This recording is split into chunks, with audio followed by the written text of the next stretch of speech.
Hello friends, నా చేతిలో ఉన్న మొక్క వచ్చేసి వాయిలాకు, అంటే వాయిలాల మొక్క అన్నట్టు. ఈ వాయిలాకును మనం స్నానం చేసే నీటిలో మరిగించుకొని ఆ నీరు గ్రీన్ కలర్కి వచ్చేదాకా వాటర్ మరిగించుకొని స్నానం చేసినట్లయితే మనకు మంచి ఒక ఔషధంలా కూడా మంచిగా పనిచేస్తుంది.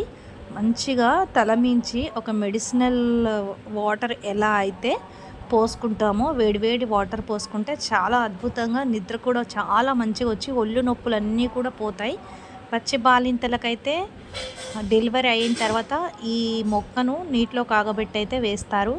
ఇది వినాయకుని పత్రిలలో ఉపయోగించే 21 రకాల పత్రిలో ఈ యొక్క మొక్కను యూజ్ చేస్తారు. ఇది కూడా ఒక పత్రినే. ఇది పళ్ళు కూడా తోముకుంటారు ఈ పుల్లతో. నేనైతే ఇంటికి వెళ్ళినప్పుడు ఈ పుల్లతోనే పళ్ళు కూడా తోముకుంటాను.